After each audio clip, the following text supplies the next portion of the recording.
لنفترض غابة فيها حيوان سريع وآخر بطيء، انقضوا عليهما حيوان مفترس ينجو السريع ويموت البطيء. ومع مرور الوقت والسنوات ستبقى الحيوانات الأسرع لأنها تستطيع الهرب، وتلك البطيئة قد تنقرض لأنها تصطاد بسهولة. نفس الفكرة، حيوان لديه فرو كثيف وآخر فروه خفيف، عندما يشتد البرد يبقى الأول ويموت الثاني، ومع مرور الوقت تبقى الحيوانات ذات الفرو الكثيف. هذا هو مفهوم الانتخاب الطبيعي ببساطة كما يسميه داروين. نتيجته قانون يسمى البقاء للأصلح والفناء للأضعف. الأصلح يعني الأقوى، الأسرع، الأذكى، وهكذا. واضح الفكرة؟ طيب، أدولف هتلر زعيم ألمانيا النازية، السفاح الذي تسبب بقتل ملايين البشر، لو وضعنا سؤال: من أين جاء بكل هذه الوحشية؟ على ماذا تأسس فكر هتلر؟ على القرآن؟ على صحيح البخاري؟ في عام 2006 ألف عالم التاريخ الأمريكي فايكارد كتابا بعنوان من داروين إلى هتلر، أثبت فيه أن فكر هتلر تأسس على نظرية داروين. بس لحظة، كيف؟ داروين رجل علم، ما علاقته بهتلر وجرائم النازية؟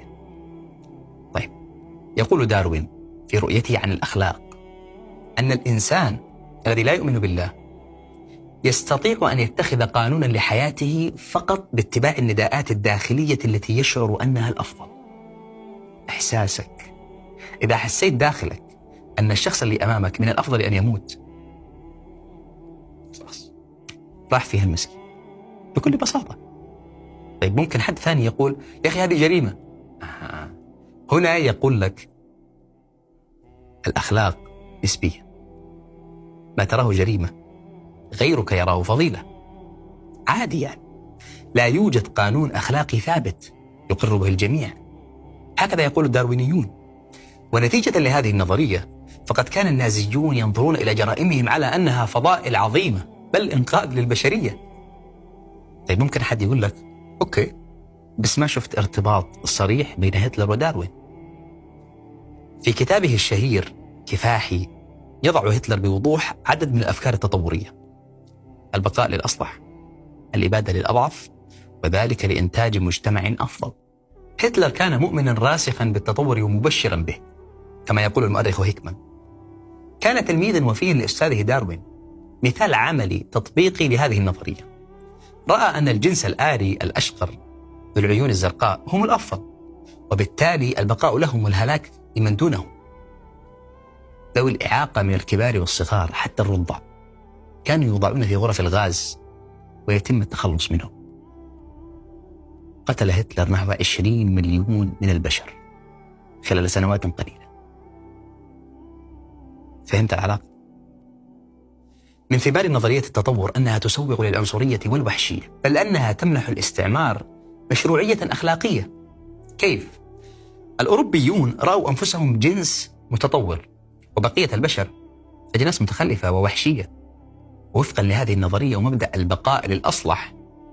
إذن الأجناس المتطورة يحق لهم القضاء على الأجناس المتوحشة التي يرونها مجرد قرود بشرية لا بد أن تزول من الوجود. هذا ليس مجرد تنظير. أباد الإنجليز 90% من سكان استراليا، وبرروا ذلك بالانتخاب الطبيعي، حتى أنهم قالوا بصريح العبارة: نحن ننفذ قانون الانتخاب الطبيعي بلا رحمة، فنحن أصحاب القوة نبيد الأجناس الأسترالية المتدنية. الشيوعية أيضا المذهب الإلحادي المتأثر بنظرية التطور. ضحايا الشيوعية تجاوز 100 مليون إنسان، كما يذكر البروفيسور روميل في كتابه الموت عن طريق الحكومة. نظرية التطور هي المبدأ الأساسي الذي يرتكز عليه التصور الإلحادي. لا وجود للخير والشر في الإلحاد، وبالتالي لا مجال للأخلاق في الخطاب الإلحادي. إذا كان الإله غير موجود فكل شيء مباح، كما يقول دوستويفسكي. اللذة والمتعة هما الغاية في الإلحاد. خذ مثلا الأفلام الإباحية. في التصور الإلحادي، ما دامت هذه الأفلام تحقق أرباح خيالية للشركات، ما المانع؟ ما الذي يجعل من هذه الأعمال شرا؟ ليست الأخلاق نسبية، فمن يراها شرا فغيره سيراها نفعا له. مصدر تدر عليه أموال. هل توجد في قائمة الإلحاد محرمات وممنوعات؟ مثلا كل الأديان تحرم الاغتصاب، هل الإلحاد يحرم الاغتصابات؟ يقول باسكينو في كتابه Atheist Personality Disorder: الإباحية ولدت من رحم الإلحاد، والإلحاد دين التوحش. في دراسة أجريت في جامعة كاليفورنيا قال 50% من الرجال أنه لا إشكال لديهم في أن يغتصبوا النساء إن سلموا العواقب. هكذا يفعل الإلحاد بالمنظومة الأخلاقية. الإلحاد لا يؤسس لأخلاق الموضوعية. لا يمكن للملحد إثبات أن الإبادة والاغتصاب أفعال شنيعة وفق أساس موضوعي كما يقول البروفيسور لاين كرايك.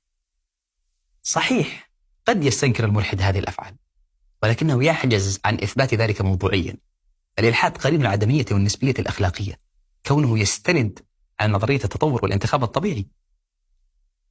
كل هذا والداروينية مجرد نظرية لا حقيقة علمية أو قانون كوني ثابت، يعني تحتمل التصديق والتكذيب. وفي الأوساط العلمية هناك من نقض النظرية، بل أن هناك بعض العلماء اعتبروها من آراء الصبيان.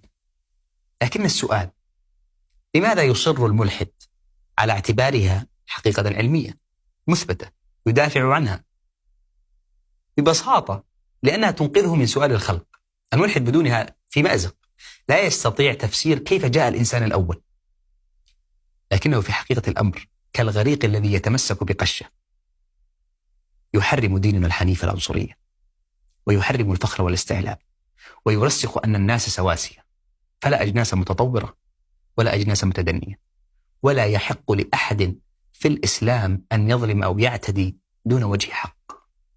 يقول نبينا الكريم صلى الله عليه وسلم: كلكم بنو آدم، وآدم خلق من تراب. السلام عليكم.